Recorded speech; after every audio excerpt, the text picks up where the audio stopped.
There's a way to get thousands of rupees quickly in Zelda Tears of the Kingdom without duplication glitches or exploits. It's the way I get the majority of my rupees, and so far I've never been short on cash. The first and most important step to this is getting good at defeating the Lynels at the Floating Coliseum in the depths. I have a few guides that will help anyone get set up to do just that, and I'll put links to them near the bottom of this video's description. The Coliseum seems ridiculously tough at first, but if you follow those guides and after a few clears, you should get to the point where you are clearing the Floating Coliseum within 2 to 3 minutes, which is my usual clear time. I also set a travel medallion point near the center of the Coliseum for easy returns after every blood moon, which respawns all the Lynels. Every clear of the Coliseum will net around 16 Lynel hooves and 3 to 4 Lynel guts. We are going to turn these into Elixirs to get the most rupees out of them. Go to any stable, and if you don't have a good stock of critters, find Beetle the Merchant. He is usually selling 2 different critters that cost 10 rupees each, and will stock 3 of each kind. I find this the quickest and most convenient way to get critters.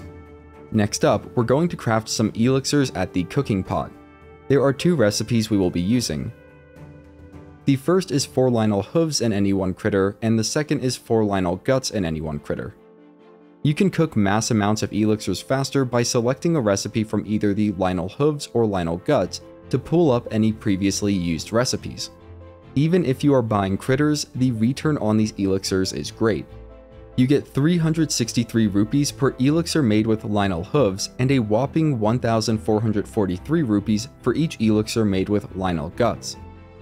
Once you've done the Coliseum enough times, you'll also start building up a good stock of Lynel horns that you won't be fusing to weapons.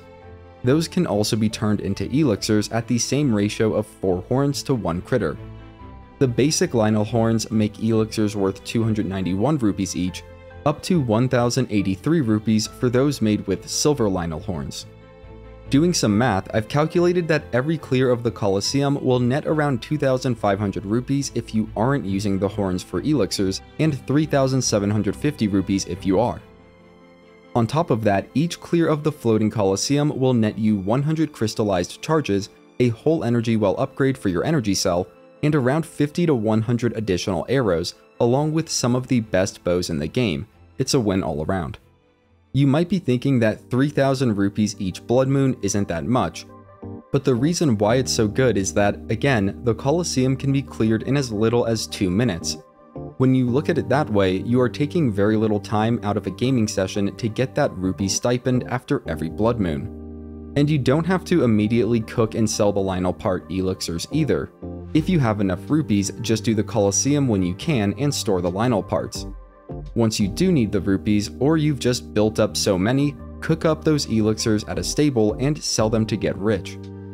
You can also make elixirs with other monster parts you've gathered during your adventures for a pretty good amount of rupees, just not nearly as much as you get from those made with Lynel parts.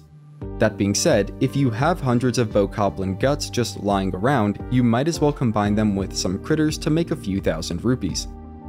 The one caveat is that many monster parts are also used as materials for upgrading armor, so don't turn all of your monster parts into elixirs. The last topic I wanted to cover is what triggers a blood moon.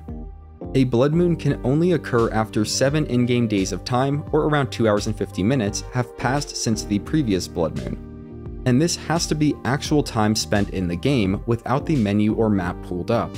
You cannot skip the time by sleeping or resting at a campfire. In addition, just because a blood moon can occur doesn't mean it will. You need to be above ground in the open world in order for the blood moon to happen. So if you've been in the depths for hours, a blood moon will probably be ready to occur the next time you are above ground at midnight. In addition, if a blood moon is ready to occur, it will be triggered the next time you sleep or rest overnight, as long as you start resting before midnight. If you want to see more great guides, you can head over to my channel, and if you're new, consider subscribing. You're helping me feed my cat. Her name's Marshmallow. Have a great day. If you're here today, have a great Saturday and a great weekend. And as always, thanks for watching.